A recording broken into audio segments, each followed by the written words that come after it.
Nerds around the world. Welcome to episode 140 of the Nerds Unite as One podcast. I'm your host, Paul English, and it's that time of year again. We've been doing this every year. We're going to keep doing it. Our top 10 favorite films of the MCU, Volume 4. 3 more Marvel movies have come out, so we got to find out if they make our list or not. We're up to like 20 or 21 movies now in the MCU, so it's getting harder and harder to make these lists. So we'll see if any of them crack the list. And to help out with this, we have our amazing crew of regulars that you know already. Colton, Jack, Mike, what's going on, boys? Hey, everyone. Great to be here. Trust me, I'm a superhero. Hello. All right, and guess who's back from Sin City? Probably just got done dry boning a stripper or something. It's Eric Mickelson. What's up, my friend? I'm doing great. I actually just got off work. That's why I don't have like a superhero themed shirt on like everyone else. But I saw those top 10 MCU films. I'm like, I gotta make this one. I always love doing this one. Oh, absolutely, absolutely. Okay, guys. So let's jump right in. I don't want to waste any time. Let's jump right in. So I'll start with Colton. Give me number 10 on your list. Okay. And quick note: this is all based on personal. Most of this list is based on personal preference or how the movies were developed. So there's gonna be a few shockers. But at number 10 on my list is Iron Man. I know you would probably expect this to be much higher, but I like most of my other picks more. But it still made the list because it's still, for one matter, it's the first, so it has to make the top 10 list. And for what it is, I really enjoy it, though. I mean, Robert Downey Jr., he does a phenomenal job bringing to life a character that I knew jack squat about when I first saw this film. A lot of the action is still pretty stellar, and there's a lot of tension in it as well, especially the scene where Obadiah Stane rips Tony's arc reactor out of his chest. I'm like, damn. The only reason it's not as high, it would have been higher if there was just a bit more to the story, I think, because it feels like once Tony's had his first proper Iron Man fight, the movie's almost done, and so that's like one of my main issues, I guess, and why it isn't as higher. It does a great job of everything it sets out to do. It does well. It just could have been more, I think. Okay, very good. While Colton was going on, guess who joined us? It's Chris Miller. What's going on, Chris? What's going on, guys? Hello, nerds around the world. What's going on? All right, better late than never, I suppose. And you know what? I'll come to you next since you just joined, trying to keep a line going. Actually, I'm still a little fine tuning there. I'm close to ready. Could you it'll be a little later? Yeah. You've got all right. I'll come to you last, but then you're going to start off number 9. So Eric, I'm coming to you. What's number 9 on your list? You mean number 10? Wait, yeah. I'm sorry. Yeah, number 10. I got thrown out. For me, it's going to be for some pretty similar reasons as Colton list. I'm going to say Doctor Strange. Doctor Strange is a film that I don't have my higher caliber of the Marvel films, but when I think back on which ones I enjoyed the most, because again, these are our personal favorites, not what we think is necessarily objectively best or anything. I did enjoy my time with Doctor Strange. And honestly, I knew all the other Marvel superheroes, even Ant-Man, I knew something about them, but Doctor Strange, I literally had no idea he existed until this film. And I was like, okay, it's a solid origin story. Could have had a little bit of a better third act, followed a similar format as Iron Man, but I still enjoyed my time with it, and definitely looking forward to revisiting it at some point. Okay, very good. Jack, you're next. What's number 10 on your list? My 10 is also Doctor Strange. It's not higher on my list, but Benedict Cumberbatch did a great job. We finally entered actual magic of the Marvel Universe, and they did something which a lot of superheroes fall into, which they didn't do, was a giant sky beam in the sky. They decided to have a clever way to deal with the villain, with him confronting Dormammu many different times with the Time Stone, so that was pretty cool. Indeed. All right. Mike, what's number 10 on your list? My number 10 is Ant-Man. Paul Rudd was just so darn likable and funny in that movie. Michael Pena almost steals any scene he's in, especially when he does his flashbacks. And damn it, they made me care about the death of an ant. Yep. I never thought I'd come up with that. I never thought those words would be coming out of my mouth, considering how many ants I've squished in my life. But damn it, I cared about Anthony. So the fact now that I watch extra careful when I'm walking around ants. yeah, the fact that this movie made me care about a damn ant puts it at number 10. And it was just so much fun. Okay, all right. My number 10 pick, coincidentally enough, is also Ant-Man. Beyond just the actually making me care about the death of an ant, I'm like, how the only Marvel could do that, or maybe Disney. Disney and Marvel are really the only two companies that can do that. Now they're one of the same. But yeah, getting off track. I love the heist element of this film. It was a very fun, entertaining movie, and the beginnings of these like amazing visual effects that they would later perfect in Doctor Strange. But seeing them beginning, it was a lot of fun. So yeah, and plus the characters were just amazing. I especially enjoyed Michael Douglas in this role. I thought he was very well done. So yeah, number 10 is Ant-Man. All right, Chris. All right. Unmute that mic. It's time for you to go. Let's go. Number 10, please. Chris? And he's gone. Okay, you know what? When he comes back, I'll just have him play catch up a whole lot. So, Colton, I'll come back to you. What's number 9 on your list? All right. I would have loved to make this movie higher, but the other movies on my list just did things better than it. And number 9 on my list is Spider-Man Homecoming. I love Spider-Man. He's my favorite hero ever. And, well, the good parts about this movie is that, for one, I liked how it was a bit more, how they toned back on the threat level in this film. Like, we've had 7 Spider-Man films, and over half of them have involved New York almost getting destroyed in some fashion and what have you. But so I liked how the villains were more street level, or so to speak. I mean, they were still more high tech, the Vulture and everything, but they were actually, committing crimes rather than being megalomaniacs, I guess what you can say. I also feel like Tom Holland is probably the most endearing version of the character yet. Like, I love his humor. I love how he just really enjoys being Spider-Man. He also is probably has some of the best acting of everybody in the MCU. I mean, during the Come On Spider-Man scene, you really feel how terrified he is and just the level of strain it is when he's trying to lift himself out of the rubble. And Michael Keaton, he does a great job as the Vulture, being able to get you to want to, side with him while also being dead terrified of him at the same time. I think the main flaw of the movie is that was its resolution to its main conflict, which was Peter trying to, realizing that he's supposed to be, fighting for the little guy and everything, and which is why he turns down the Iron Spider suit at the end.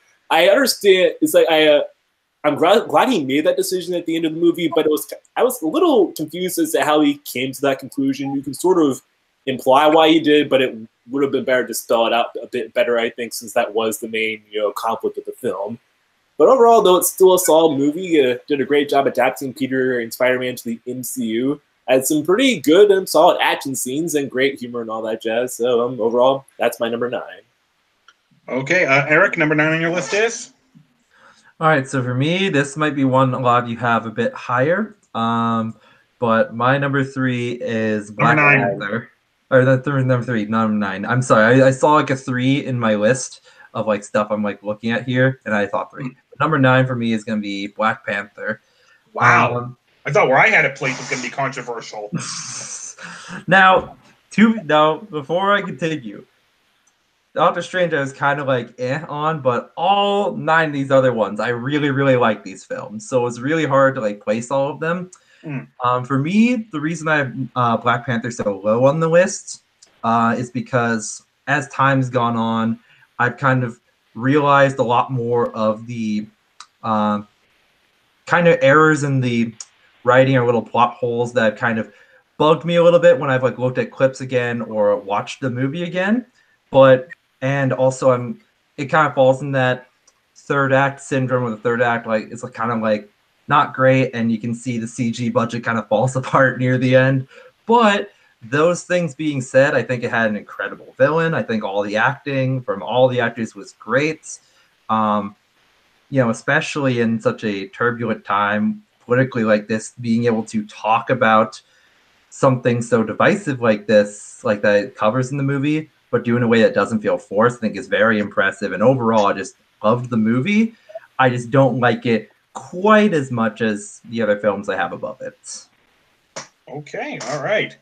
All right, Jack, number 9 on your list is? Number 9 on my list is Guardians of the Galaxy Volume 2. Okay.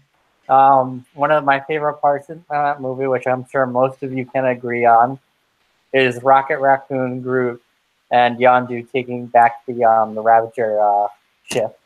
That is one of the coolest things ever. Also, Yondu's death is really emotional, and it really hits you to the core. And they also introduced some new characters like Mantis, who was really cool. They give you more development on Nebula and Gamora. And they still, even though it's a bit darker, they still have some funny lines when Drax asks Ego if he had a penis. Okay. All right, very good. Mike, please. What's number 9 on your list? Yeah, I desperately wanted to put this movie higher, but compared to my preferences, I couldn't. I'm actually going with Eric, and my number 9 is Black Panther. Wow. Yeah. I'm not the only one. Why is it you think that's shocking? Black Panther is not even on my list. Woo. I liked Black Panther was my favorite part. Was one of my favorite parts of Civil War. I love the character. I thought they did fantastic things with Killmonger as the villain. But the reason it's number 9 and not higher is, I mean, as Eric mentioned, the CG on the final parts was. I've seen much better CG. I've seen worse. Fan Forestick came to mind, but Mustache Man. but it was not. It was decent CG. It wasn't great CG. And for me, the first act, I mean, up until they get to South Korea, I think it's a good superhero movie. I don't think it's a great superhero movie. When they hit South Korea, then it becomes a great superhero movie up until like the dodgy CGI at the end. But that middle part is amazing, and that's why it's actually in my top 10. I have a lot of movies there I really wanted to get in there, including Doctor Strange, but I couldn't put him above Black Panther. All right. Okay. Very good. So number 9. And this is probably the hardest pick I had because it was a toss up between this film and Doctor Strange, and ultimately why I chose this film over Doctor Strange is that when I look back on, I think this film that I'm going to pick for number 9, I think it has more staying power than Doctor Strange, because what Doctor Strange really did for me, like, it was such a visual experience seeing in 3D, and I hate 3D.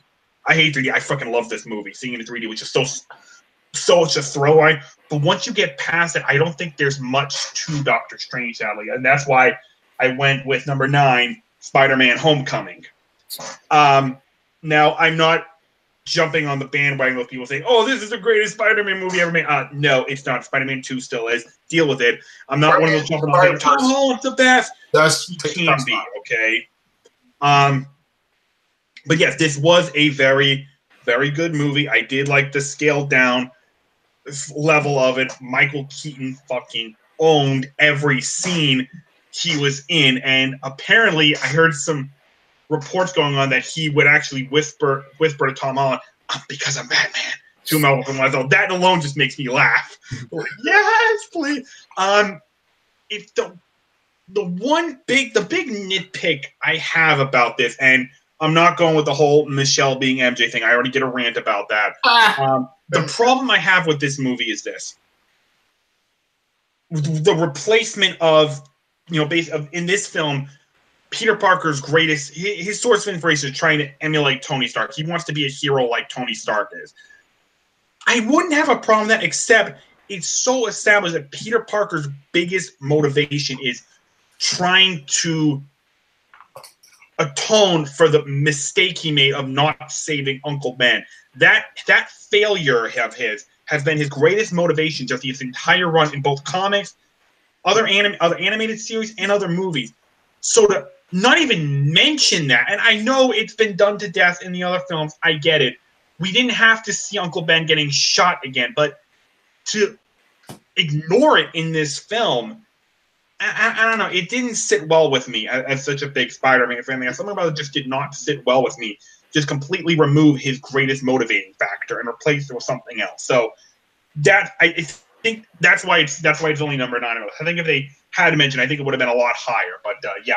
But again, great movie. I'm not saying it's the best Spider-Man ever, but over time, I think Spider-Man has a bright future in Marvel. I understand what you mean, and the confusing thing is that Civil War does imply that Uncle Ben died, so it's kind of weird that they did sort of go out of their way to avoid it at all costs in Homecoming, and especially when they kind of had a perfect out to sort of reference it with Michael Keaton telling him to just look or Vulture telling him to look the other way and let him do his business, which is what he did, and which is how Uncle Ben died in the first place. But whatever. Mm-hmm. All right, so okay, Chris, you got your list fine-tuned? Yes, I did. Yes. All right, so you're gonna play catch up. So yeah, I'm gonna do it right real quickly. 8, all right, right number 10 and right number 9, right? We've already done 10 and 9, so quickly say those and then give us number 8 on your list. Okay, number 10 on my list is Thor Ragnarok. Okay. Goodness, I love this movie. Rockin', rollin', dynamite, a good time. It's a great way to close out the Thor trilogy. Chris Hemsworth has never been better. He exudes the charm, the charisma, the very dynamic personality of Thor. It's just so fun. It's so colorful, so cosmic. It's just like it's a colorful cosmic adventure. Tom Hiddleston as Loki, he's never been better as well. And Kate Blanchett, I felt Hela could have been written much better, but yeah, it's just like you wouldn't expect this movie to be so much fun. It so reminds me of the 1980 Flash Gordon. Goofy, campy, self-referential. It's just you have such a good time with it. So we're recognizing that. Number 10, number 9 for me is Black Panther. Yes, I know. Wow, so many people at that same mark. Okay, spoiler alert, Black Panther is much higher on my list. Okay. It's a little higher on mine, too. I expected it to be higher on everyone's. I admit this movie is pretty good. Yeah, I find some of the CGI questionable. Yes, I do. But Chad Boseman, he just continues to knock it out of the park as Black Panther. You got a great cast. You got Lupita Nyong'o from 12 Years a Slave, of course, the recent Star Wars movies.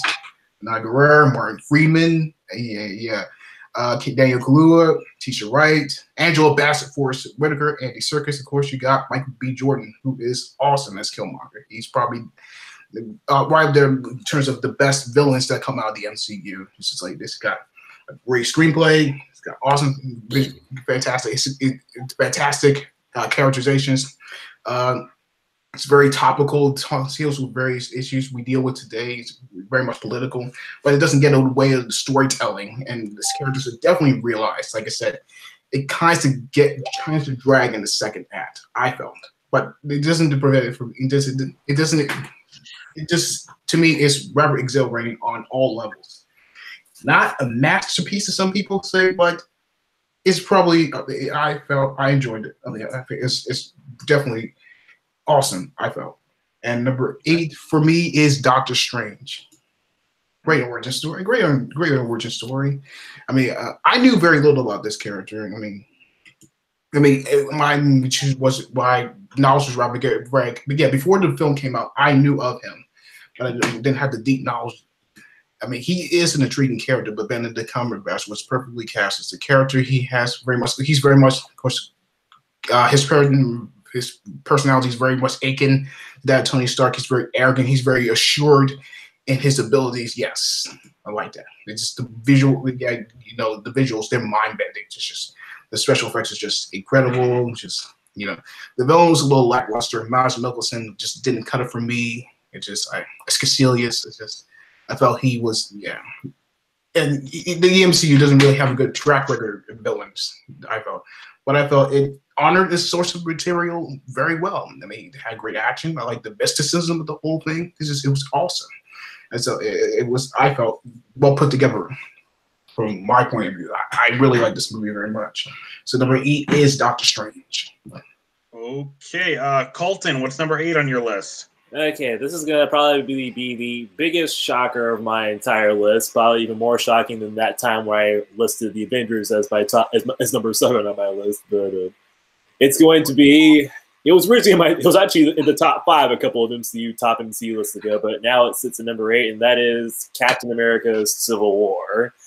Okay. Whoa. What? I got an issue with that. What? I got an issue with that. You better defend yourself here. Okay, now again, a lot of this is up to personal preference and how the movies told their stories. And on one end, Captain America: Civil War does a great job with how it tells its story. Okay, I mean, I love how they, I love the central conflict between the characters with them. They managed to do a good job telling people why certain people would do. Wait a minute. Sorry, I lost your train of thought. They managed to do a good job telling us why certain people were on one side and why certain people were on the others. And then other characters had to make certain decisions, like when Wanda decided to go join up with Cap's team. You understood why they decided to do it. It wasn't like because the plot says so for the most part. That's one of my main issue is that they desperately tried to make this movie mostly just Captain America's story, but a lot of the Avengers elements do kind of bleed into it, and and because of that, you do have to question a couple of decisions here or there. Like if this were an Avengers film, I do know we probably would have gotten more of an explanation for why Hawkeye showed up or why how they got Ant-Man to arrive. But beyond that, though, I still I love the film. I loved how they brought in Black Panther. The scene where Spider-Man first shows up, it's top 5 of my top Spider-Man moments. And okay, I can see you shaking your head at me, Mike, but I'm sticking by my decision. It's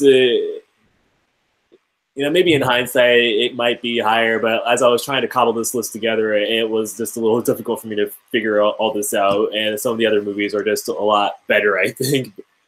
But still, I like this movie. Okay, guys, like don't kill me. Also, Zemo, I liked what they did with this character. Like I liked how when he shows up and he tells Black Panther what his deal is and how he said. I think what I loved most was when he said, and the Avengers they went home, and it made it sound like it was less that he was angry that his family died, and more that it seemed like the Avengers didn't care that they died. It's kind of a different sort of motivation that you would expect, and it's still the Russo brothers doing what they do best, but it's not their. But I'd actually say it's their weakest movie, following to and you'll see where I place and you'll see why later on. But still, it's a good movie. It just has. Okay, I'm done. I'm rambling. Yeah, you just stop. Okay, Eric, what's number 8 on your list? So for number 8, I was kind of tossing between 2 films, but as I was thinking about it, one factor led for it, and so for number 8 is actually going to be Spider-Man: Homecoming for me. Okay. I'm a huge Spider-Man fan, so obviously this is going to make it onto the list. And I love Tom Holland as Spider-Man. Still trying to figure out if I like him better or worse as Peter Parker or Spider-Man than Tobey Maguire and Andrew Garfield in different aspects. I'm still trying to figure out my rankings for them, but overall, I loved the smaller scale of the story. After we dealt with so many big crazy stories of the Avengers and Civil War, it was nice to get a small scale superhero fighting small scale villains. Especially Michael Keaton was fantastic in this movie. I absolutely loved him. And this probably would have been 1 or 2 places up in my list if it weren't for the same sort of thing you said, where one of the things that makes Peter Parker such a compelling character is that he's not a superhero for fame, for the thrill or anything, or to be like other people. He does it because he knows it's the right thing to do, and he has the responsibility, as he was taught from the tragedy with Uncle Ben. And they completely ignore that possibility, just like Colton said, when they had an easy opportunity to do it. So because it's such a core part of his character, I understand it's different adaptation, but I think they had an easy way to implement that, and that makes him a really strong, relatable character. Because they didn't do that, it hurts it a little bit for me, and that's why it's at number 8. But I still absolutely love the film, and definitely have had a great time both times I've watched it. Okay. Number 8 on your list, Jack, is? Avengers. Age of Ultron. Wow. Somehow I don't think that's going to show up on anybody else's list, but go on. Way better than Black Panther. Jade Throne. I mean, the beginning of the movie is awesome with the Avengers attacking the Hydra base. I mean, you have that great scene at the dinner party where they're all trying to lift Thor's hammer and Cap almost does it. You're introduced to 2 new Avengers, Scarlet Witch and Quicksilver. And Scarlet Witch is awesome. I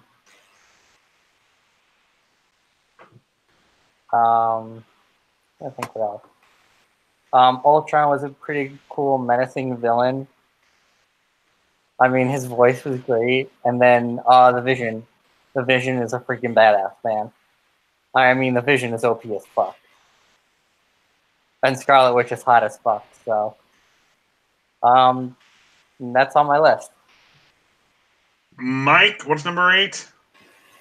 Yeah, my number 8 is my favorite movie from, well, not counting the Avengers, is my favorite movie from Phase 1. Captain America, the First Avenger. Ooh, nice. Yeah, I mean, this one, you couldn't have introduced Captain America any other way than doing an origin story set in World War II.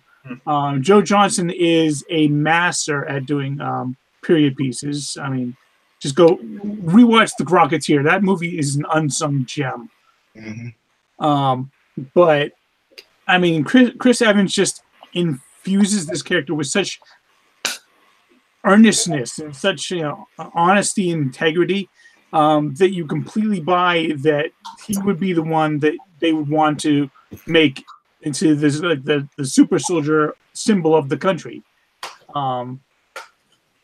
And sure.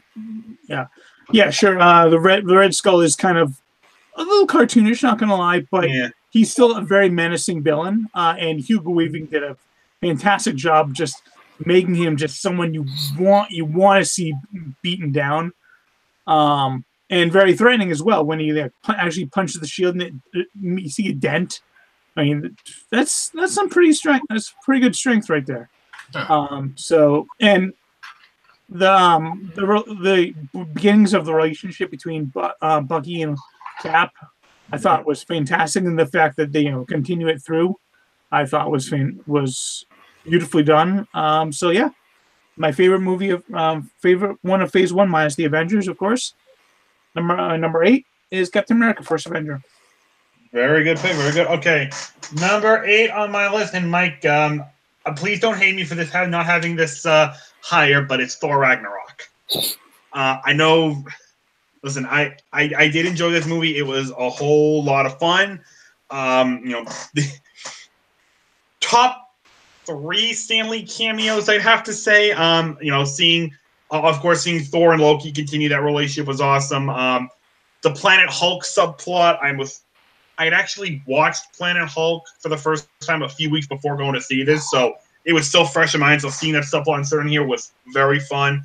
Tessa Thompson as Valkyrie was fantastic. I mean, a very, very good movie. Definitely, hands down, the best Thor film of them all. And if this is the final film featuring Thor, a Thor solo film, I think they went on a high note. I hope not, but very good film. Thor Ragnarok, number 8.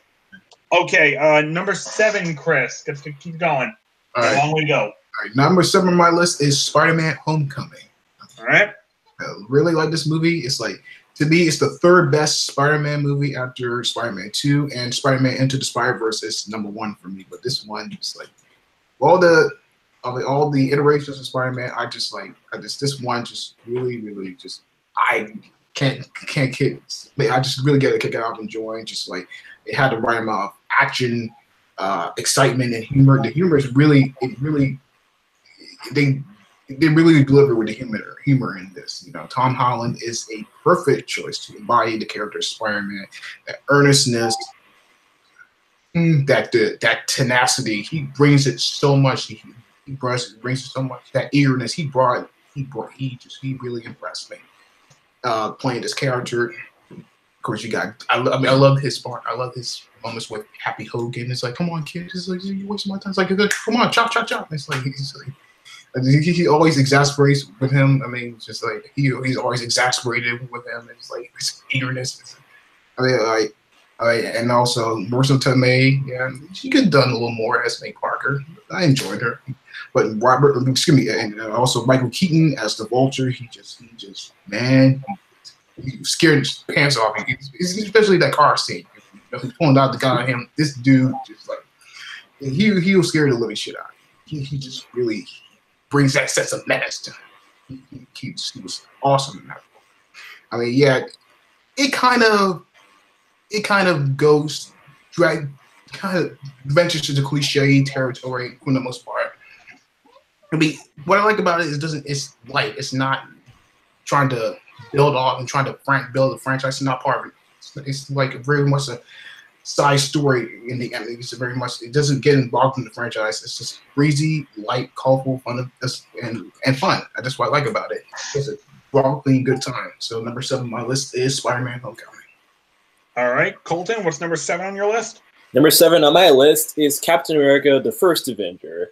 Yes, it actually ranked higher than Captain America: The Civil War. I'm still sorry about that movie's ranking. But as far as Captain America: The First Avenger goes, I feel like this is probably the first movie in the MCU that really does feel like a comic book storyline has kind of come to life. You know, we got the war stuff going on, but they also managed to mix in the stuff with Hydra and all the other sci-fi elements, and it actually perfectly feels like it fits in the movie. Like, it doesn't feel like we're having an out of genre experience or anything like that. And but of course, the part that had to matter most was how well they were able to portray the portrayal of Captain America. And Chris Evans does a great job. Like, if they got somebody that made you doubt Captain America's sense of honor and earnestness and just wanted to do the right thing, this whole movie would have fallen apart. But Chris Evans, they knew what they were doing, which is a big shocker when you remember him playing that cocky jerk Johnny Storm in those Fantastic Four films from a few years back. But in this movie, I never doubted his sincerity. It was great to see. But he also, and I always liked how he had sort of an understated. How his performance was pretty understated throughout. Like, he never got whenever he got sad or anything, it wasn't like a sob story or anything. Like, when he lost Bucky and he sees him falling to his death, just the look in his face, it's brief, but you can really experience all the pain he's feeling at that exact moment. And I also love the supporting cast of this film. Peggy Carter, she'll go on to be better used in her own TV series. In this movie, the chemistry between her and Captain America was still pretty cool. Tommy Lee Jones does a great job as the Colonel. It's tough but gruff but fair. And Sebastian Stan, again, he'll go on to be used better on in later MCU films. But for this one, it was the beginning of a good friendship between him and Captain America. And overall, I also love how it ends and how it ties into the Avengers. And also, Hugo Weaving, I originally didn't think much of his portrayal of the Red Skull, but upon future viewings, I actually really enjoy it. He does a good job playing this megalomaniac with no sense of empathy and what have you. And he does feel you don't feel like you're watching you feel frightened of him, like not as much as other villains, but he still has a very, very intimidating presence. He feels perfectly legit rather than feeling like we're watching Hugo Weaving just playing a large hand for no reason. So overall, yeah, that's my number 7, Captain America: The First Avenger. Also, the Star-Spangled Man with the Plan, great song, a great way to get Captain America into the Captain America suit organically. Whoever's idea what that was, they deserve a raise in the MCU if they haven't gotten one. All right, nice. Eric, what's number 7 on your list? All right, so number 7 might be upsetting some people, but I have Captain America: Civil War. Thank you, Eric. I don't feel so bad. At any point, I won't stop you, okay? I'm not going to do it, but if you want to, go ahead. This is their personal preference. I'm not going to tell them how wrong they are, but even though they are. But or how they're digging a bigger hole. It is personal preference, and the other films have stuck with me in different ways more than Civil War. I do still love Civil War. The reason it's on this top 10, the character drama is like absolutely great. Like, having the compelling reasons for for all characters to choose one side or the other organically, rather than just be like, hey, we need to like fill the roster on a team, so there's a big fight. No, it like does actually feel natural why each character would side this way, and why they would take the actions that they do.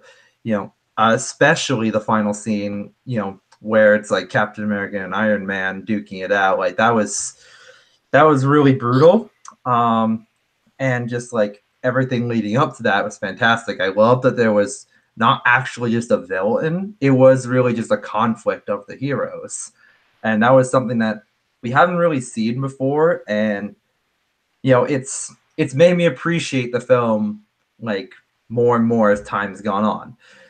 The only reason I don't personally have it higher, despite all those positives and despite, great introductions of Spider-Man and Black Panther, was that as amazing as a lot of the fight scenes were, outside of the final one where Captain America, Iron Man, Bucky are all fighting each other, like the airport scene, it did feel like a lot of the characters were pulling their punches, and I know they kind of make a joke about that with Scarlet Witch, but it made it so that a lot of the basically characters besides Iron Man, Bucky, Cap, and Spider-Man, I really didn't buy into their reasoning as much during the fight. During the story, I could definitely buy into it, but it definitely didn't seem like they were giving it their all in the scene. And that just comes down to how the coordination worked and how they interact with each other during that. And that's kind of soured the film a little bit for me, but everything else I absolutely love about it. It's just I love the other aspects about the other films above it more, or they mean more to me personally. Okay. Jack, number 7 on your list is Iron Man. Okay. I mean, if this was their first MCU movie, Robert Downey Jr. killed it and continues to kill it to this day. I mean, him escaping from that cave was an awesome scene. Him just being in the suit, flying around and blasting stuff was awesome. I love the scene where he goes to, I think it's a village in Iraq, I want to say, and he topples the dictator, and then he gets shot at by the tank, and he shoots a little missile and it blows up the tank. That was an awesome scene. His relationship with Miss Potts was great, and hinting at War Machine was pretty cool. Okay. Mike, what's number 7 on your list? My number 7 is actually I'm going on par with Chris here. Spider-Man: Homecoming. Okay.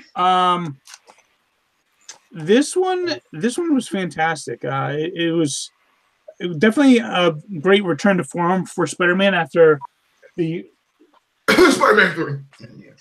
Spider-Man 3, Amazing Spider-Man 2 a debacle. Yeah.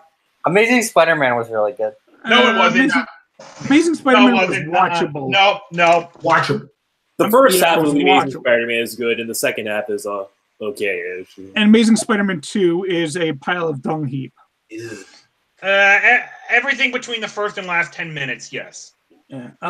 But anyway, this one I thought it was fantastic. It was a great way to bring in Spider-Man. Well, yeah, they introduced him, but it was a great way to really introduce us to the new character of Spider-Man and Tom Holland.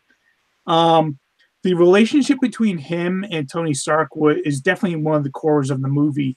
And it's also another reason why I didn't really mind the fact that they didn't mention Uncle Ben so much, but because he did have this father figure in Tony Stark. And not only that, but what made it so great in the fact that what you guys seem to have missed is the fact that Tony Stark is a celebrity. So basically, Peter Parker was just this. He's a Spider-Man. He was a little local YouTube celebrity, but he's finally gotten a father figure who is basically like Tom Cruise.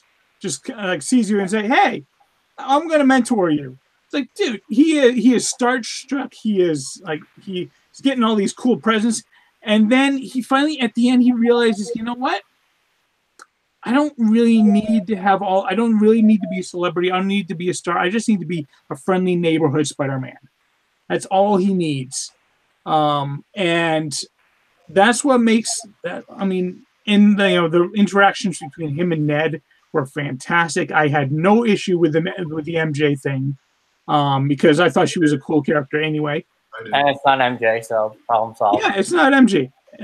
But yeah, she was still a really fun character, and yeah, as has been said, Michael Keaton's the Vulture is he's a great multi-layered character that is threatening, but you understand, like, he gets completely screwed over by the aforementioned Tony Stark right in the first scene, so you understand why he's doing it. So I had no issue with it. I thought it was a fun movie. The only reason it's not higher on my list is that there are just other things about other movies that I like more. Not that I didn't like anything about this movie. It's just I liked other movies, parts of them more. So yeah, my number 6. Number 7, Homecoming, Spider-Man. Okay. Number 7 on my list is going to be Captain America, First Avenger. I mean, listen, I know you guys have talked plenty of times, so I mean, I'll just piggyback off what you said. I mean, I'm a huge history guy, so I mean, having it set period piece in World War II was just friggin' amazing. I mean, Chris Evans, I'm a huge Captain America fanboy. Okay, I love Chris Evans in this role. He's been my favorite part of every Avenger movie. I mean, I could go on and on about this, about how much I love this movie. But the one thing I'm going to emphasize is Haley Atwell as Peggy Carter, one of the baddest women on screen. Think Wonder Woman's a badass? I'm sorry, no. I'll take Haley Atwell. Thank you very much. She is unbelievable. And she's got no superpower. Doing what she does with no superpower, hello, that is a woman. If my sisters, I remember when that show was on, my sisters looking at her, and I told them, if you grow up to be like her, I'm going to be so goddamn happy. Damn you, ABC, for canceling it. Yeah, I would say that if I ever have kids and I have a daughter, I would tell them, girl, my dear, there are 3 women I want you to see. Haley Atwell as Peggy Carter, Lucy Lawless as Xena, and Captain Janeway and Voyager. If you grow up to be like any of those 3, I've done my job right. So Haley Atwell, a great part of a fantastic movie. So number 7, Captain America for 1. All right. Chris, number 6 on your list is? My number 6 is the film that started the whole MCU, the original Iron Man. And this is still, because it's like this film still manages to delight and entertain after all these years. It's been 10 years. This started the whole thing, man. Robert Downey Jr.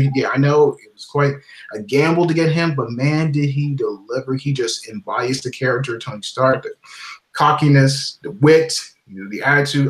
I love him as this character. He just brings him to life. He was tailor-made to play this character. I'm really big on Terrence Howard as Rhodey. Gwyneth Paltrow, Miss Darks, it's serviceable. Yeah, Jeff Bridges as a seasoned actor as he is. I mean, I just felt his Ironmonger wasn't really well written. I felt, maybe the script was serviceable, but I felt just with Favreau directing, of course, he played Happy in this movie, of course, and then with Downey, just like they kind of elevate this to a better film that it could have turned out to be. In lesser hands, it could have just been it could have been solid, but it wasn't. It just with them, they bring it to another level. At least, yeah, the special effects are fantastic. The Ferdinand has problems, but no doubt, this is breezy. This is easygoing, and this is faithful to the source material, and you just have a rollicking good time with it. So my number 6 is the original Iron Man. All right, Colton, number 6 on your list is? All right, this is my second most controversial choice probably, and it's a movie that I love. But I think it's where it belongs, in the top 10, but not the top 5, and that's the original Avengers. Okay, anyway. The fuck? I swear, the movies in my top 5 are just better, okay? But anyway, The Avengers makes the list, however, because, well, first of all, it reminds me of Star Wars Episode 4 in that it's not the most deep of the series, but it shows how well this concept can work. You know, seeing all these characters coming together for a common goal, seeing how they work off each other and build, and how those relationships build. It's done awesome. It's done wonderfully in this movie. Not as well as how it is in my number one choice, but we'll get to that later. But it's the start of something wonderful in the MCU, and this is where the MCU picks up. It's when they start to get more confident in their storytelling. And of course, the Battle of New York, I love. One of the reasons why I don't like the Battle of Sokovia and Age of Ultron as much is because it's mostly the Avengers hitting the Ultron drones really hard. But in the Battle of New York and the Avengers, I love the sense of strategy throughout it. I mean, it's not just the Avengers hitting their opponents; they split up. We have Hawkeye, calling out patterns and shooting stragglers at the top of a roof. Tony taking out as many people out as he can in the sky. Then we got the heavy hitters, Thor and the Hulk going to town on the bigger individuals, while you got Captain America and Black Widow fighting them on the streets. It's a great way to showcase how all of them are important without anyone coming, and it doesn't become subjected to the X-Men problem where Wolverine was always like at the focus. You really do feel like everyone is in this movie is important. And I just love how, how the mid-credit sequence also, where we see Thanos for the first time, and when he's told that to fight humans is to court death, and that smug smile on his face as he's like, consider the gauntlet thrown. That's like, damn, the MCU, it's just getting started. Also, while the death didn't stick, I loved how, what they did with Coulson's death, how it really did come as a shocker, and I like the speech that Nick Fury gave to inspire the team after Coulson died, how he said that Coulson died believing in that idea in heroes, and that just it gets to my superhero movie loving heart, Mm-hmm. It's since Age of Ultron probably not going to be on anyone's list. Before we get to Eric, Chris, I heard what you said about Colton having Avengers 6, and for God's sakes, watch your language. One time that happened. Eric, number 6 on your list is? All right. So for me, number 6 is going to be the original Iron Man. Okay. Iron Man, everyone said the film that started it all. We always talk about, this film feels like it's very formulaic. It's following the superhero formula. Well, Iron Man's the originator of the superhero formula. It's not the original superhero film, but it's the one that brought along with the Dark Knight trilogy, brought superhero films back into the public eye. And, in my book, it's got to get a lot of credit for that. And honestly, to me, it's aged very well. Yeah, the villain is kind of not great, setting the standard as far as, the poor track record of villains. But for an introduction for a character to have someone as charismatic as Robert Downey Jr. taking on the role, I know he's appeared in so many of their MCU films, but just seeing his beginning as strong as this, and to think, man, this is where it all started 10 years ago, it's really helped. It's really helped it go up in my mind, just how well it's aged. All right. Okay. Nice. Jack, number 6 is Thor Ragnarok. Okay. Just a great film. And I think everybody here would agree that it's the best Thor film. Maybe. It's a toss-up between it or the first. One of the things it does is it gets rid of unnecessary things that nobody cares about, like killing the Warriors 3. Because nobody cares about them except Sif. And Sif isn't in it, so she survived, yay. Valkyrie is awesome. Hulk and Thor teaming up and actually having to sort of go along on their own adventure was interesting. And then, the continued Thor and Loki, them just together is great. Go get help. I mean, that was a great bit. And then, the Surtur was awesome. Finding out that Thor had a sister, Hela, and the truth about Asgard was awesome. And they destroyed Asgard. Yes. They went all out with this movie. Okay, all right. Mike, number 6 on your list is Thor Ragnarok.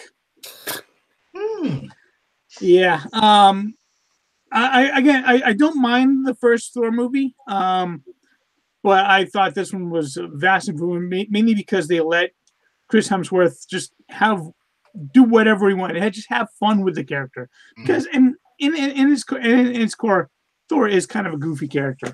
He flies with a hammer, which they make fun of that. You seem to have a lot of feelings for your hammer. Yeah, I mean the side characters were Valkyrie, Korg. I even like Meek. Yeah, they were all fun characters. The relationship between Thor and Loki, it actually kind of given the what we know from Infinity War, I thought they kind of wrapped up the relationship between Thor and Loki pretty well, actually, in Ragnarok, when kind of Thor had that revelation, like, you're the god of mischief, and that's who you are. That's what you'll do, and I accept you for that. I thought that was a beautiful kind of wrapping up of that kind of storyline. I thought the villain, Hela, I liked her as a villain a lot. I would have liked a little bit more layering to her, but I thought she was fantastic. Of course, Jeff Goldblum's the Grandmaster was just a comic gem. I mean, really, the only issue I had with this movie is I thought Carl Urban's The Destroyer was the executioner. Sorry. Yeah, there really wasn't much there. I would have liked more, but other than that, this movie I just had so much extraordinary fun with, and the usage of the Immigrant Song, it was perfect. So yeah, number 6, Thor Ragnarok. Okay, so for number 6, I'm gonna, and I gotta confess something. I have found myself quite off guard. I was expecting to. I rehearsed so hard having to defend myself for this pick because I was expecting you guys to shit all over me for having this film at this spot. But now I'm like, okay, what do I do now? Number 6 is Black Panther. And I prepared this like whole defense of like why it's so low on my list, because I thought all of you would have it like at number 2 or number 1 on your list, and you were gonna shit on me for having it number 6. I'm like, I don't know what to say other than like to defend why I have it here. So that's what I'm gonna do. Let me make this clear. I love this movie. I love this movie. I mean, Chadwick Boseman is just fantastic. Michael Jordan is badass as well. Wakanda is just gorgeous. I mean, this is one of the most beautiful looking cities in any MCU film, hell, in any movie that I've ever seen. I mean, the visuals are amazing. A lot of the characters are very good, yada, yada, yada. This is hands down one of Marvel's better films. No question about it. The only reason it's number 6 is I had high expectations for this film. It met the expectations, but it didn't surpass them like the 5 films that are above this. Those 5 films surpassed any expectations I had for it. So, yeah, this is the hard part about all these movies, because now they're all getting so good. It's just a matter of like, I mean, it's getting hard to like measure them. Just how, yeah, it's getting hard to do these lists. But so that's why I have Black Panther in number 6. It met my expectation. It didn't surpass them though. And that's why it's number 6 on my list. But damn good movie. One of Marvel's better films, putting aside the whole, political element to which I did not get swept up in. I didn't bother with that. But anyone who thinks this movie sucks, I just walk away from it. They're obviously a fucking idiot. I just do like this to people. You're like, just do like this. Oh, I'm so sorry. I didn't know it did that. I guess you're calling me an idiot because I didn't like this movie. Yeah, you are. You're an idiot. Yeah, do this to you, Jeff. Yeah. Okay. So number 5, Chris. What's number 5 on your list? Number 5 on my list is Guardians of the Galaxy. All right. Oh my goodness! Oh man, what a fantastic movie this is. I mean, just to take obscure characters like Guardians of the Galaxy and give them their own movie. Yeah, it presented. Yeah, there was skepticism because no one's heard of Guardians of the Galaxy. But what the way James Gunn what he did with these characters is just the vividness of the characters and just the actors who played those roles. They were so tailor-made for their characters. You just love them right off the bat. It's just like and they didn't become household names. Peter Quill, Gamora, Groot, Drax, Rocket. These are just lovable characters. This is just, it's like many other movies in the MCU. It's light, breezy, easygoing. Just like the villain leaves much to be desired. And all I like it is the heart of the movie. It just gives you some real. There's a real emotional, like a strong emotional core that really holds the film together. The ensemble is fantastic. I like the style, the thrills, the humorous. The humorous just well done. It's just like, what's not to love about this movie? It's just bonkers, and I love it. And so number 5 on my list is Guardians of the Galaxy. All right, number 5 on Colton's list would be top 5, everyone. Number 5 on my list is Avengers: Infinity War. What? Now, What? I'm sorry. What? Yeah, I was actually just about to do that. You beat me to it, Chris. You dumb fucker. You don't do that, Colton. Yeah. You don't do that. No. If you do not come up with a damn good reason to justify this atrocity, Colton, I'm going to throw your ass off this hangout, okay? Paul, do keep in mind he put Civil War as his number 10 or 9. So he's already his opinion is already very skewed. Yes. He's jeopardizing his credibility. He's jeopardizing his status on this hangout. I think, Chris, you, Caleb, and I need to discuss whether or not we should involve him in future episodes if we're gonna get shit like this. Yes, this is the big one. Oh my god. I can't take this. All right, I kind of want to hear his defense for this. Yes, make it a damn good one. We're waiting. I don't think he wants to anymore. He's like, "Fuck you, I'm done." In Colton's defense, number 5 is still a very good spot. Still saying number 5 in the top 25%. Okay, now then, I love this movie, okay, but the other 4 films, again, this is all personal preference, and I think they had a bit more meat to them, which is ironic since this movie had probably the highest stakes of the MCU. But screw it. I'm not gonna get into the negatives right this second. Let me say what I love about it first. Stop shaking your head at me, Mike. It distracts me. Okay. I think that's the point. In your head, Mike. What was I saying? All right, yeah. What I loved most about this movie, first off, was that I just love the all hands on deck nature of it. How it's like a true crisis crossover. It involves everybody. It does a pretty good job managing to organically work in all the characters in the story. Probably one of my favorite scenes in the film was when Spider-Man, his spider sense goes off. He sees the spaceship, and his first instinct is to immediately jump out the bus and go rushing towards the danger because that's what Spider-Man does. Yeah, or as Thor would say, that's what heroes do. And of course, the main highlight of the movie is Thanos, of course, as played by Josh Brolin. He plays the character to perfection. What are you doing, Mike? He's preparing to play you a beautiful jazz note, just like I'm contemplating it right now. Okay, let me get back honestly, to I was just trying to see what that would do. And never mind.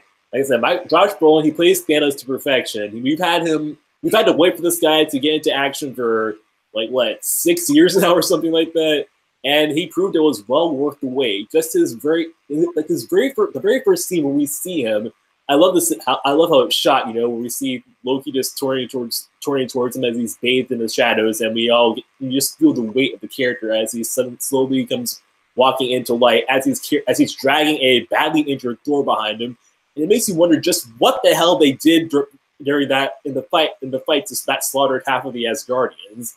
I also loved how the movie starts off with we see the Marvel logo and we hear the distress signal being sent out. It really drives home just what the drives home the threat level and everything. It shows that Marvel isn't afraid to get down and dirty as some people think. Like they do know how to tell a serious storyline, and I just really enjoy how all the characters play off of one another. You know, we've got so many people in this film, but they all their interactions managed to work pretty damn well. But I also love just the level of tension in all the action sequences. Like when Vision got stabbed through the freaking back, I jumped in the theater. And the entire fight between him and Wanda and Proxima Midnight and Corvus Glaive, it has some of the best fighting in the MCU. You really do feel like the characters could possibly die and whatnot, which is another reason why I'm ranking this higher over the original Avengers movie, is because the stakes, they do feel legit. You do feel like the characters' lives could be in danger. And of course, once we got to the snapshot, I wasn't sure how this movie was going to end, but when Thanos says that chilling line, "You should have gone for the head," and then he snapped his fingers, I almost thought the movie was going to end there, but it doesn't. And I know some people say that it's dumb that we all know that the snapshot is going to be erased, but I actually madly respect the MCU for showing the snapshot anyway, because they really just drives home just how devastating that event was. Seeing everybody fading away, probably the one that got me the most was when Black Panther would disappear, because at first I'm like, okay, Okoye is going to disappear, but then it's Black Panther, and then I'm like, damn.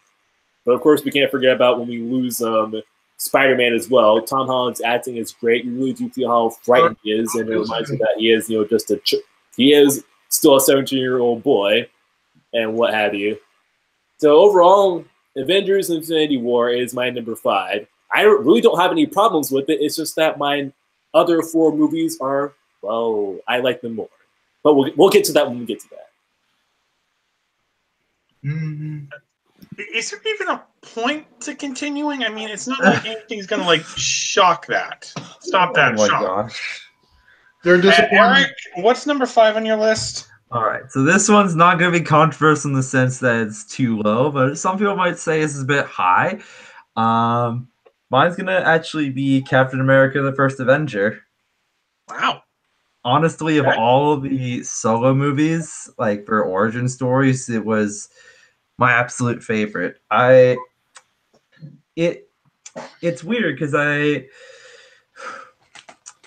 it's probably the solo movie that's gotten me the most invested in whatever character it was, despite how it's weird because it's despite how cartoonish the film turns, especially in the beginning, you really care for Steve Rogers, seeing him go through his journey and becoming Captain America, not just proving that he has he's the kind of personality that can become that super soldier, but then what he does after he becomes a super soldier, it's just, I don't know, it really connected with me. And especially seeing, the friendship form between him and Bucky in the beginning and how that developed over the course of the MCU and how that's affected things. It's really, again, it really makes me appreciate how much work went into the beginning and how much they've cared about these previous films, and in order to do that, you need such a strong base, and I think Captain America: First Avenger is a really strong base.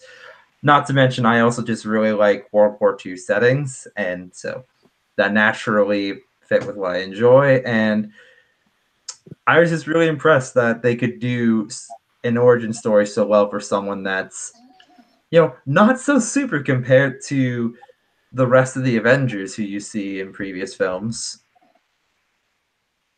Okay, Jack, number 5 on your list is? Captain America: The Winter Soldier. Okay.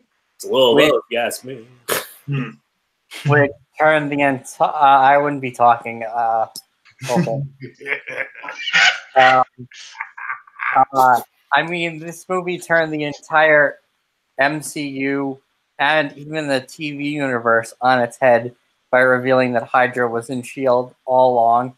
We finally get the Winter Soldier, and I am a huge fan of the Winter Soldier storyline in the comics, and they did an excellent job putting it on screen. We also had Black Widow again, and her going on with Cap on his adventure was great. They introduced the Falcon, which was cool. And then the end when Cap and all the fights, I mean, you get so many nods to comics, like when Cap throws his shield at Bucky and he catches it. That was awesome. And then they fight, and then at the end, Winter Soldier, you know, he grabs him and he saves him, and then they show him looking at the museum. Just a fantastic movie. Okay. Mike, number 5 on your list is? My number 5 is Guardians of the Galaxy. All right. The original Guardians. Yeah, I mean, again, like has been said, this is a character. These are characters that very few of us, probably 1% of the population, had any idea who any of them were. Mm. And James Gunn made us care about a walking, talking tree who can only say 3 words. And a gun-toting raccoon that is pretty antisocial, to be honest. He doesn't get along well with others. But take your finger, pretty much. Yeah, but then if we didn't love these characters, Peter Quill, Gamora, Drax the Destroyer, who knew Dave Bautista could be so damn funny? I mean, anyone that's seen him in wrestling, over my head, I will catch them. anyone who's ever watched him in WWE, no, he could move, but he was never really much for personality wise. Where the hell did this come from? He took acting classes, apparently. Yeah, I mean, I'm not joking. Apparently, he did. Yeah, no, I believe it. And you watch this movie, and not only do you believe it, but you also believe that James Gunn knew exactly how to use him. I mean, you can't overstate how much James Gunn had to do with this movie. Bring him back. I mean, that ship has sailed, so I'm fine. I'm okay. I'm eager to see who they get to replace him, if they do get anybody to replace him. But this movie it amazed me how much I enjoyed it. And so, yeah, my number 5 is Guardians of the Galaxy. Yeah, that's my pick for number 5 too. It's also Guardians of the Galaxy. And yeah, because let's be honest, unless before this movie came out, unless you were like the most avid reader of Marvel comics out there, you had no clue who the fuck these guys were. Yeah. I mean, I remember watching Ultimate Spider-Man when they showed up, so I kind of had an idea of who they were, but I didn't know anything. And then that trailer drops. That first teaser trailer drops. You know, you get glimpses of them, see Groot looking at the tape, and Blue Sweet starts coming on. You're like, okay, this looks like it could be fun. And lo and behold, it surpassed the expectations of everyone. I don't think anybody had any inclination of how much fun this movie, how good it was. And yeah, it is just one of the most shockingly. I think as far as like this movie blew away the expectations of everybody. I don't think anyone had any clue that this was going to be as good as it was, but rightfully so. Fantastic film. So yeah, Guardians of the Galaxy number 5 on my list as well. All right, Chris, number 4 on your list is? My number 4 is Avengers: Infinity War. What? Well, it's not that much fun. We're gonna mute him. What? Hey, Chris, do you like jazz? Let me play a little something.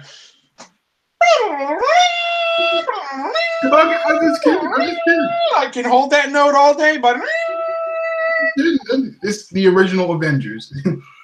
It's the original. Oh, okay. That's better. You. Yeah, the original Avengers. I mean, this is. You still need to be punished for dragging us like that. What the fuck? That was just That was a stupid. That was just. That was a cheap move.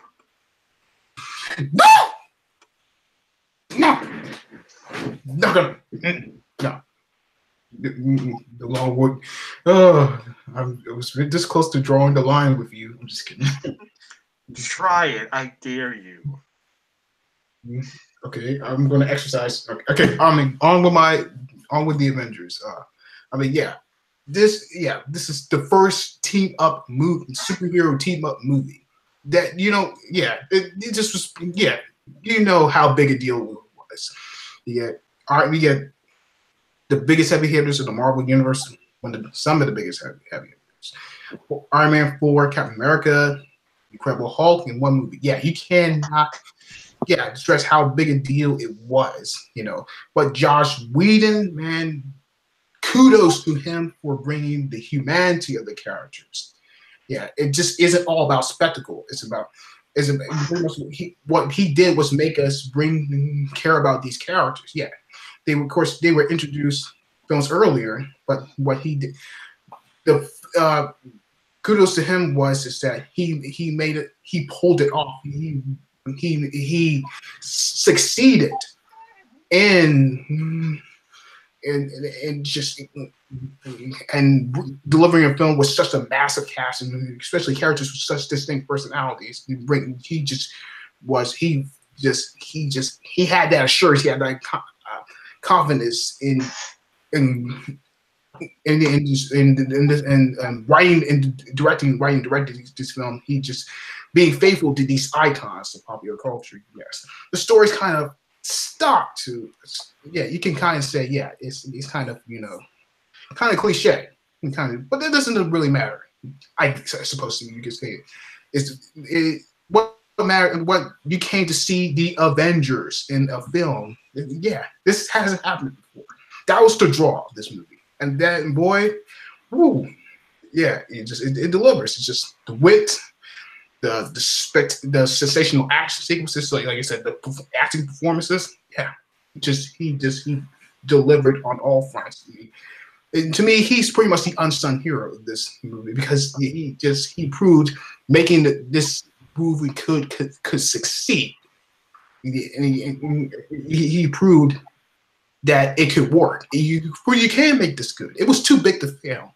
And just it's exciting. It's entertaining. It's pretty much changed the trajectory of the superhero genre. It's just a film that is enjoyable on so many levels. So number 4 on my list is the original Avengers.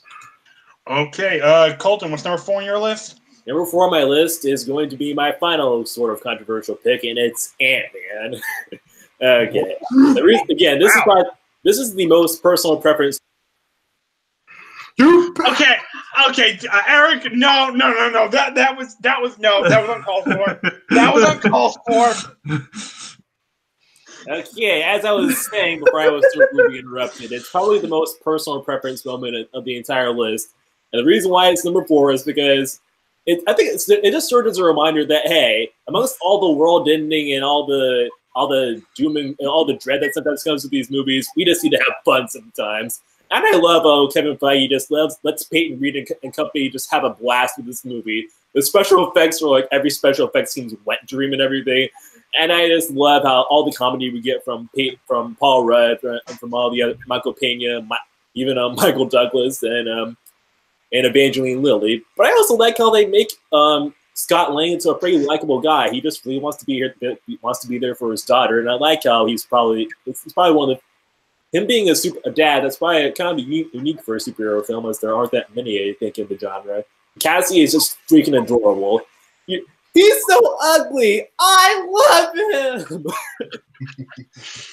And let me say, the scene where Scott goes into the quantum realm, some of the greatest eye candy in this entire franchise, and I also love how he manages to pull himself out of it. It was just awesome. So that's my number 4, Ant-Man. Sometimes stakes are important. It's just about sometimes having fun. All right, Eric, number 4 on your list is? All right, so for me, number 4 is the original. Can you tell we're not professionals? At least let him. We're not professionals, people. I'm sorry, but Hey, we see You're that pause fun. right as I was making a pause in a sentence. So at least that was professional. At least let him get it out before you mute him, please. Oh, did I get paused during my? All right. Well, I say original Guardians of the Galaxy. Look, all of the films of this are great. All of these films are great. But so for me, Guardians of the Galaxy, like everyone's been saying, it's very few people actually knew about these characters. I only knew about them because I watched Marvel vs. Capcom, and it's like, oh, you can like just introduce a character that's pretty much never been seen before to the public eye and make them a household name. Honestly, it was like that was the moment I realized the MCU was going to be huge. Like, there's been so many crazy successes before then, but that was the moment. It's like they can take something from absolutely no one's heard of, and they can make it special. They can make it popular. And the fact that they were able to do that and make it one of the funniest movies in the franchise, not only just that, one of the funniest superhero movies ever, that was really impressive to me. So that's why I guess my number 4 spot, but I'll talk about why I like the other ones more when I get to that. All right, number 4, Jack, is... This might surprise some people, Spider-Man Homecoming. Okay. Nice. I freaking love this movie. I'm a huge Spider-Man fan, as you could see. Mm-hmm. Yeah. Oh, I didn't notice that. So, this movie was great. I love his relationship with the suit AI Karen. I thought the love interest, Liz Allen, was great. One of my favorite scenes is when he's saving her from the elevator and Karen says, "Now's your chance, Peter." Kiss her and he falls. Michael Keaton was a great villain. So freaking menacing. I mean, just wow. And then they did something I never thought I'd see on screen, is recreating a panel from the comic with Spider-Man lifting up all that rubble and going through it. That was an amazing scene. Okay, very good. Mike, number 4 on your list is? My number 4 is Captain America: The Winter Soldier. Yeah, it's I like Paul said, Captain America is one of my favorite superheroes of all time. He's just, and the fact that this movie just kind of expanded upon where his character was at the end of the Avengers and reunited him with Bucky in a way that he never expected. I mean, that back and forth and the utter defeat on his face when he realizes who the Winter Soldier actually is. I mean, that just another feather in Chris Evans' cap. The whole movie was fantastic. And damn it, it made me think that they killed off Nick Fury. I mean, I'd seen the scene in the trailer that happens later in the movie, but as soon as that happens, like, holy crap, did they just kill off Nick Fury? And I mean, who thought we'd ever hear Robert Redford say "Hail Hydra"? So yeah, I mean, it's such a fantastic movie. They did a great job with it. It's just it has the feeling of those like 70s political thrillers, those spy thrillers. Fantastic job. Yeah, number 3, number 4, Captain America: Winter Soldier. Mike, I got a feeling you and I are going to have very similar top 4s, because number 4 on my list is also Captain America: Winter Soldier. I get the feeling, yeah. Yeah, you guys have already talked a lot about this, so I won't add too much, but here's what I will add. Chris Evans and Scarlett Johansson have, in my mind, the best on-screen chemistry of any pair in the MCU. Every scene these two are in, not just in this movie, but in all the other films, I friggin' adore it. They're like the best brother and sister team that you could imagine. Like, I know a lot of people like ship them a lot. Like, nah, I really would not want to see it. But having those two be like, best friends, almost like brother and sister, it's downright adorable, and I love every scene they're in together. Actually, I believe they've been best friends since like they were teenagers. Oh yeah, they probably have, because they've done a lot of movies together. It's not just they've done a lot of movies together. So, their chemistry is natural. It is so much fun. Every time they're on screen together, I just smile. So yeah, Chris Evans and Scarlett Johansson, best parts of this film and of really a lot of the later film. Every time they're together, I just smile so much. So, so yeah. Number 4, The Winter Soldier, one of the best movie, I think one of the best MCU films I've seen. All right, Chris, number 3 is? Number 3 is Avengers Infinity War. Yes. Yeah, number 3. Yes, on number 3, yeah. The huge crossover. Yes, huge crossover. Oh my lord. Is this a joke? What are you talking about? You've already played us once before, Chris. No, it's not a joke. No, it's not a joke. It's not a joke. What's your real number 3? It is my real number 3. Yes, indeed. We don't believe you, actually. Oh, my number 3 is Captain America: The Winter Soldier. Okay. Damn it. Captain America: The Winter Soldier. Yes. When the Russos came into the Marvel Cinematic Universe, oh boy, yeah, I know there was some doubt of them, coming into they had done some work in TV. Of course, there's Community. They did Community, the TV show, and of course they did some not so well done movies. You Meet Dupree, Welcome to Collinwood, but man, did they shine in this movie! Oh my goodness, yeah. I mean, yes, Chris Evans probably does his best work as Captain America.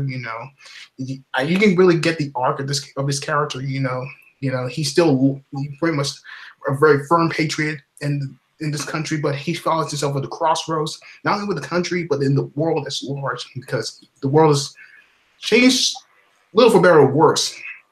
Ever since, because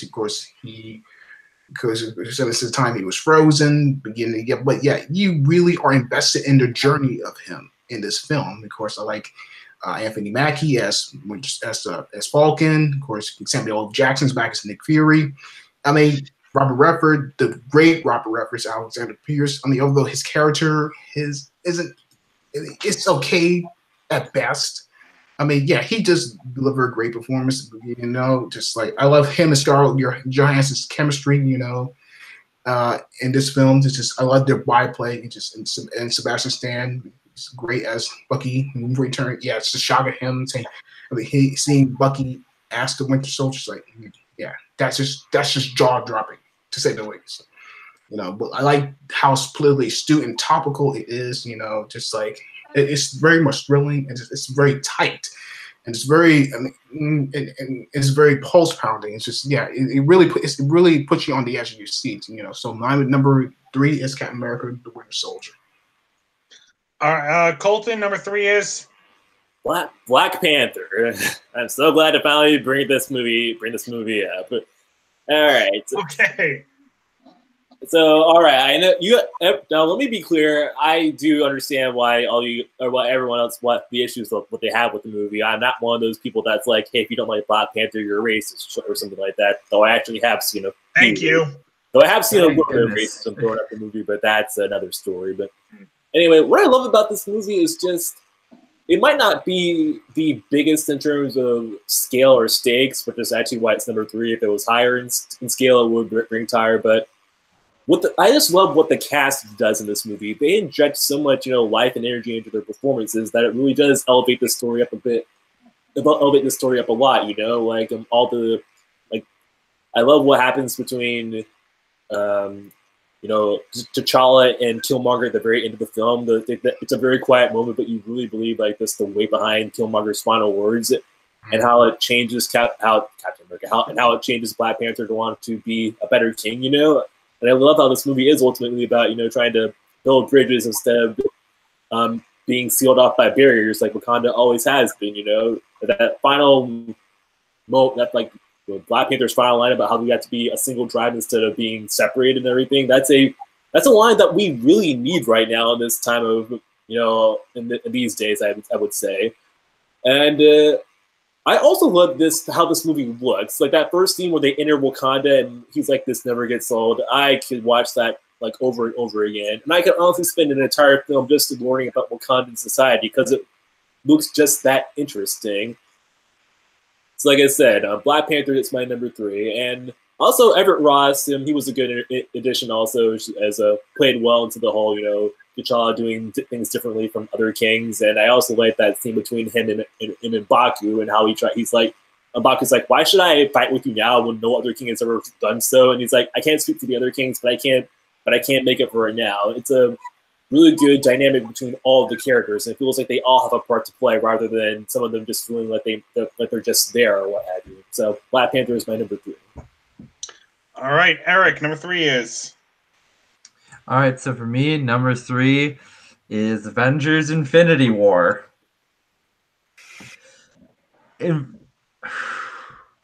What can I say about Avengers: Infinity War? It hasn't been said. It's the biggest crossover that they've had. It's the culmination of 10 years of the MCU. It's so big and so easy to fail. It's like you almost kind of expect it, but to triumph as much as it did and to legitimately shock everyone was just such a huge achievement in my mind. Like Paul knows exactly how it was. Like I was completely wide-eyed surprised as we walked out. Just like the snapping at the end, of course, that everyone knows about. It was honestly probably one of the most vivid memories I've had of any of the MCU films, and that's not to say any of the other parts weren't very good. Like everyone did fantastic acting. Like Thanos was an incredibly well-written villain, probably the best villain or second best, depending on your viewpoint, between him and Killmonger. Probably one, like easily though, top villains from MCU, and it's just like it just showed. It's like, man, they've had so much success before this. This seems like a little too bloated, and they knock it out of the ballpark. So if they can continue growing and continuing to pass expectations, I'm very excited to see where it goes in the future, and this will definitely go down as one of my favorites of all time. Jack, number 3 is Captain America: Civil War. Okay. This is a freaking amazing movie. I mean, they introduced Spider-Man into the MCU, and he's freaking awesome. Black Panther's cool. Something that I've been waiting for since Captain America: The Winter Soldier happens, when Steve Rogers and Sharon Carter finally kiss, and you have that great scene of Bucky and a Falcon in the car giving him the thumbs up. Yeah, that was fun. I like that. Too bad they couldn't consummate it, hopefully, in the future, because I'm sure Cap's still a virgin. Just a great fight. I mean, that Iron Man, Tony, Bucky fight, finding out Bucky killed Tony's parents, that was horrifying and brutal to watch on screen. And it left the MCU kind of in disarray with the Avengers fractured. Yeah, all right. Mike, number 2 on your list is?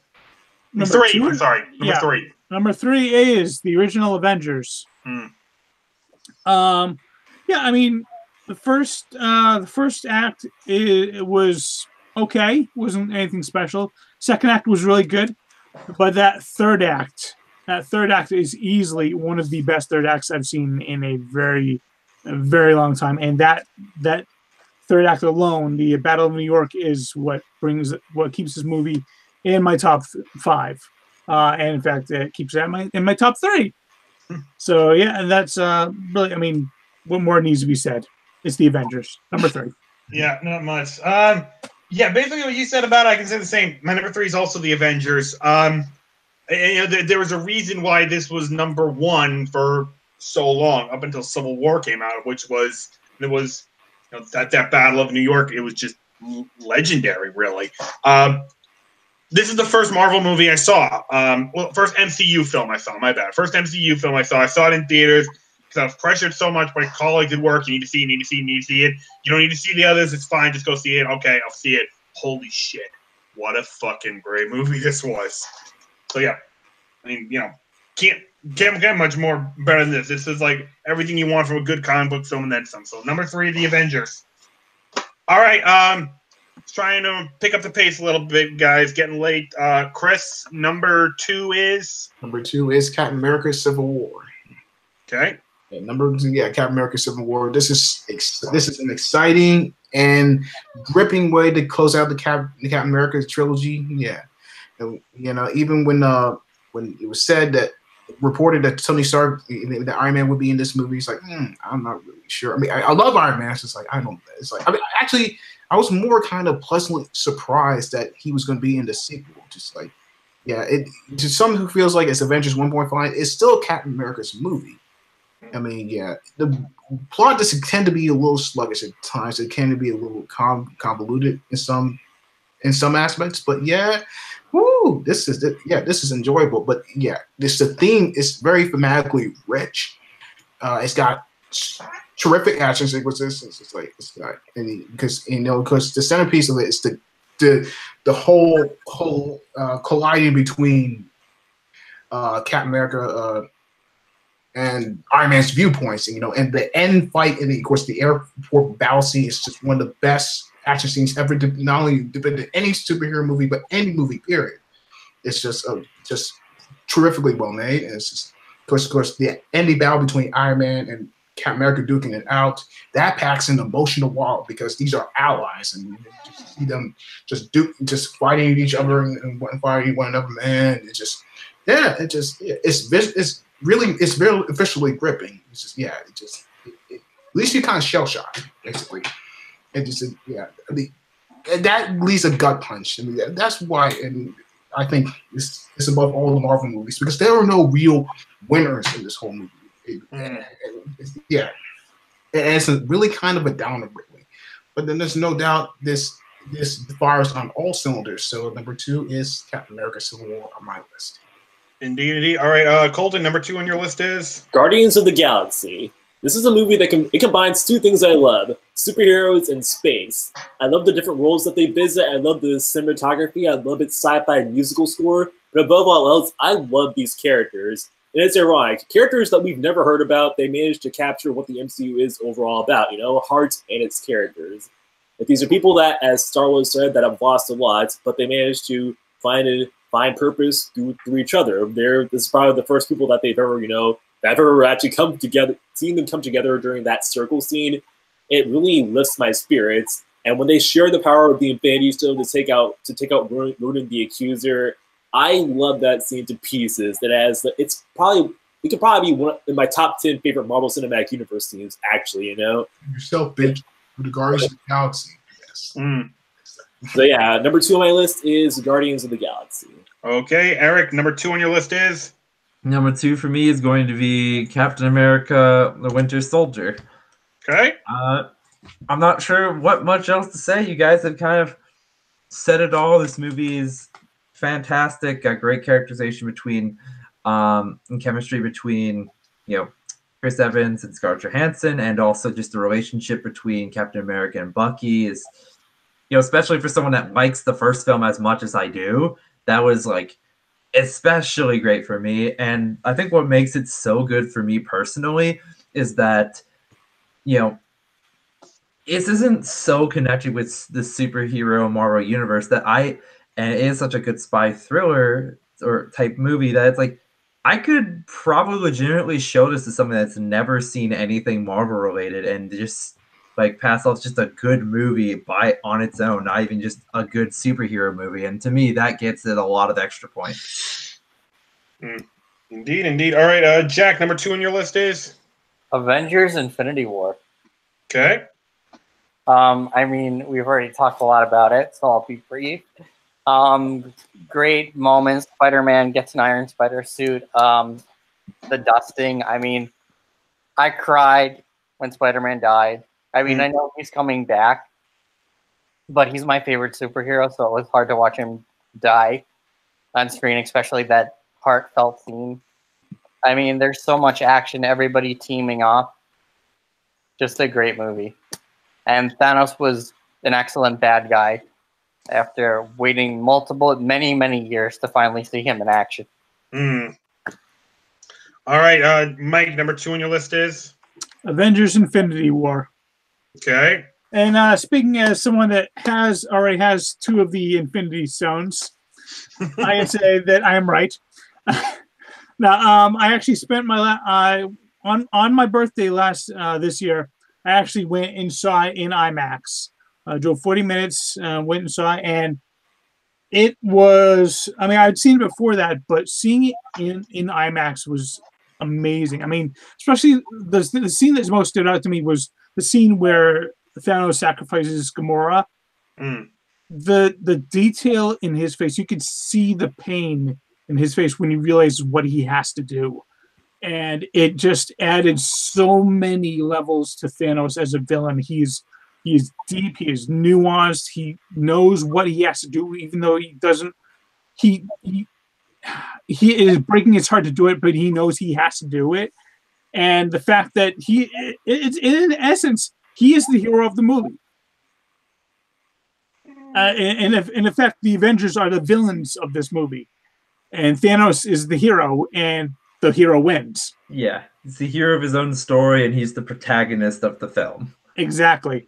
So yeah, I mean, it is such an amazing movie. The fact that they could interweave all of the characters that we've grown to love in such a great, seamless way.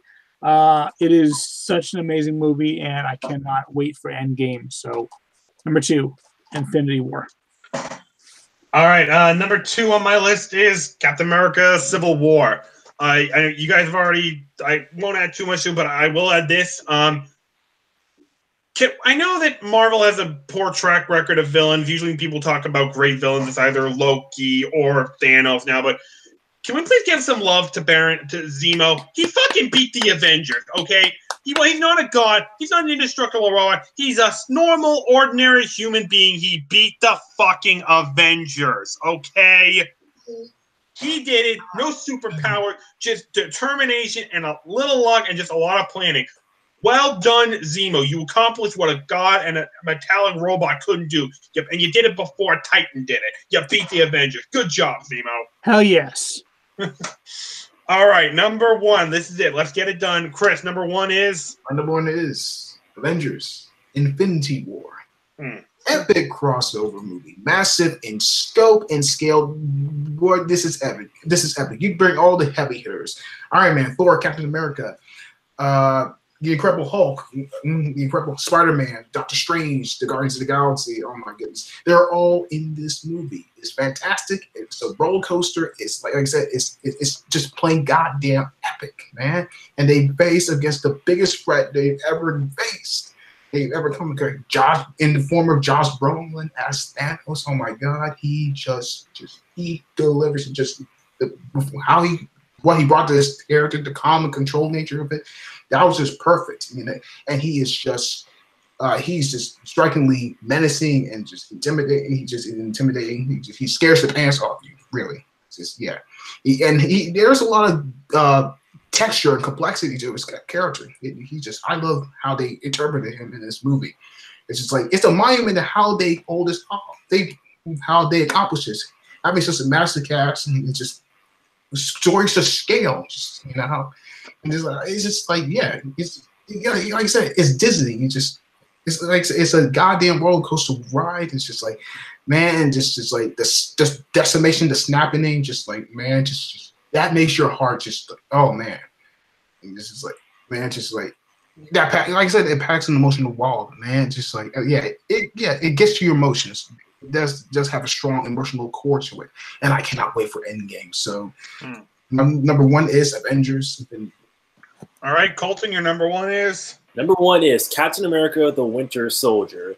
You've all said a lot of good things about this, but one of my favorite things about this movie is I feel like this is where the MCU really started to get confident in its storytelling. Like, this was the moment where the MCU stopped being about waiting until the next Avengers film happened. This is where they're like, hey, we can tell big and important stories without having to, just make things slightly less epic because the Avengers is coming down later around the corner. I mean, when the helicarriers are destroyed, we see Captain America falling from one of them. You kind of actually get a feeling that Cap might die in that sequence. Like the end of the line, that moment between him and Bucky, that was just perfect. Probably one of the most powerful moments in the MCU. And I also loved its musical score and everything. It really just made things just feel slightly uneasy throughout the entire time. And I loved how this movie feels like a good parallel to the first Avenger. Like in the first Avenger, the villains were loud and very noticeable and whatnot, whereas in this film, Hydra, they've taken a more subtle route, like sort of kind of makes sense. You know, this is this is more modern warfare and all that jazz.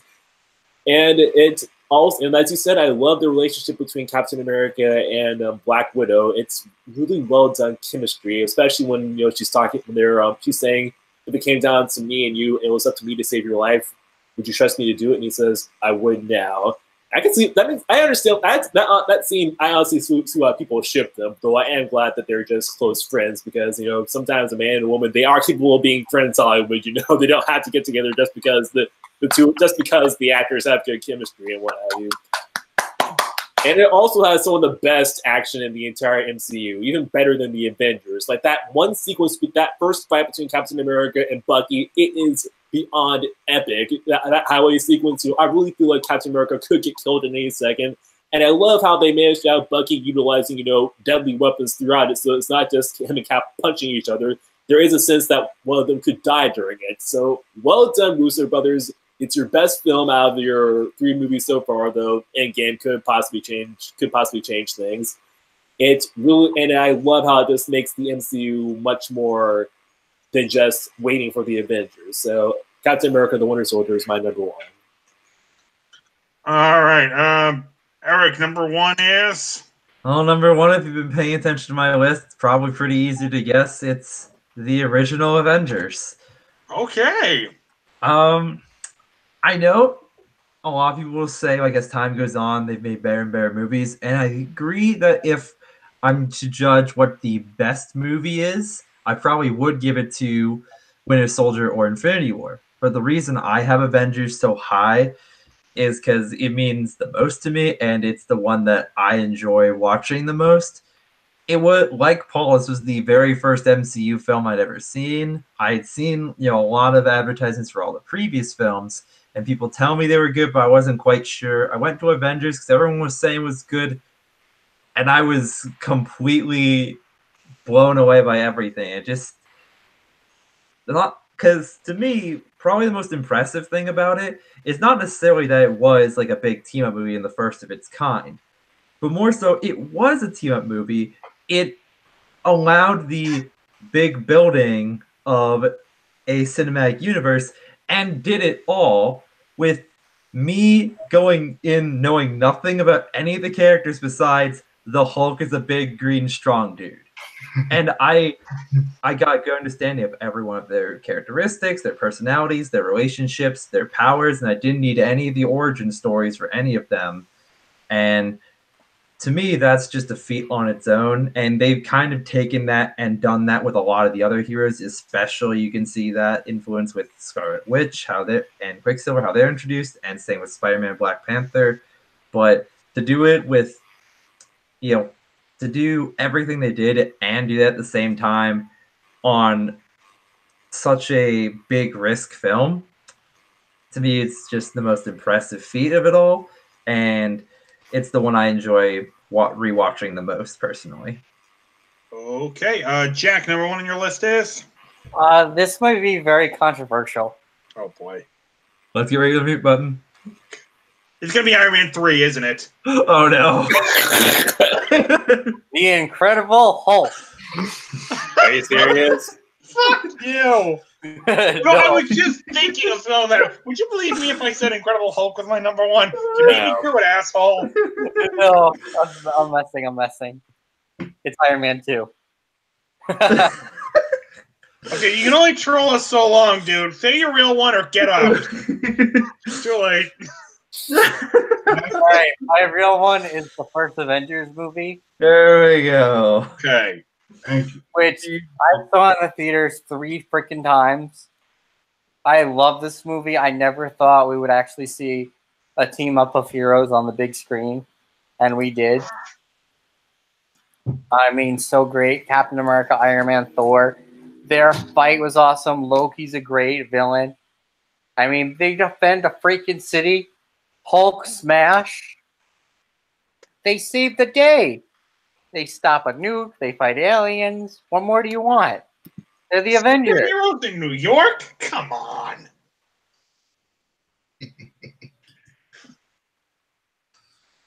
Okay, yeah. All right. Mike, number 1 on your list is? Infinity War did not quite dislodge it. Captain America: Civil War. Okay. It's still my number one. Yeah, I mean, you guys have gone on about it in ad nauseum.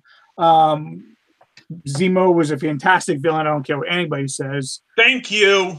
And in my opinion, the airport scene is quite possibly one of the greatest fight scenes in cinema history. Damn straight.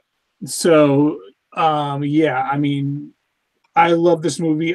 For me, this is one of the very few movies in my personal opinion. I know not everybody agrees, but this is one of the few movies that I consider a perfect movie. There's nothing I think is weak about this movie. Nothing I think is wrong about this movie. I like everything about this movie. And yeah, the expression when Cap finally gets a kiss, that's just like, yeah. Okay. My man. Big dog, my man. And just the expression that he gives them back. It's like, come on, guys. Yeah, so, yeah, my number one, Captain America: Civil War. All right. Like I said, Jack ruined my trolling moment. I was gonna say, would you guys believe me if I said Incredible Hulk? No. All right. You know what? I don't mind Incredible Hulk. It's not great, but I think it's better than people give it credit for. Yeah, but number one, come on. Okay, it's obvious. It's Infinity War. I mean, come on. You guys have talked about it ad nauseum. The only thing I'll add to this is I would not have seen this movie in theaters if it hadn't been for Eric, because I got no sleep the night before, so I was not going to go see it, but Eric was going to be like, I'll be damned if I let you miss this one. So he drove me there while I slept, so thank you for that. To get you to this movie. What was that? I didn't hear that. I was thinking to myself when you were texting me that morning, I'm like, no, I will go to hell and back and you will see this movie whether you like it or not. Even if you pass out in the theater, you're going to see it. Well, I didn't pass out in the theater because thank goodness. This movie wouldn't have let me pass out, or it would have woken me up right away. When the snap happened and the result happened, my jaw was on the floor. That's what I'll say. My jaw was on the floor. Well done, Thanos. I'm so looking forward to Endgame. I only have one wish, Marvel. I only have one wish for Endgame. For the love of God, will somebody please say Avengers Assemble? Is that asking so much? I don't think I'm asking too much. Can someone just please say Avengers Assemble? Just once. Just once. That's all I'm asking. Avengers? I think Cap's going to say it. Paul, Avengers. Cut to end credits. Avengers, cut to end credits. No. Oh, God. Okay, so yeah. My number one is kind of obvious. All right, guys. This was a hell of a show. Some surprises, some good picks, some controversy that I wasn't expecting. It was definitely a whole lot of fun here. Yeah, Colton, I got some words with the Power Stone in you. I think we know who's disappearing in the My shield will protect me. No shield's gonna protect you from that. Chris, I know you were a little late, but thank you for being here. I definitely wouldn't have missed this. Yeah, like I said, love doing this show for you guys. And Endgame, oh my God, I can't wait for Endgame. Yeah, but yeah, we gotta get to Captain Marvel first. Let's see how she does. Yeah, let's see how she does. Captain Marvel, then Endgame.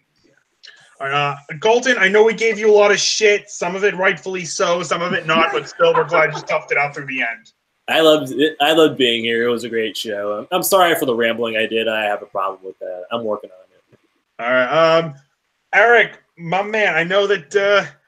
I know with you being on the West Coast now, it's hard for you to be here, and you know, all the strip clubs you go to, you're kind of busy with that. But we appreciate you taking the time to be here. Oh, make sure to pay the next one a little bit extra for letting you be here. No, we'll do. But no, it's great being here. I wish I could be here more often. Just work has been crazy lately. Not sure if it's gonna get more or less crazy after this next week, but we'll figure that out. I'll try and make it when I can, but it's definitely a hell of a time when I'm here with you guys, so I appreciate it. Hell of a time when you're here. Jack, thank you for being here. Yeah, it was great being here, and it's pretty awesome that we have all these great Marvel movies to talk about.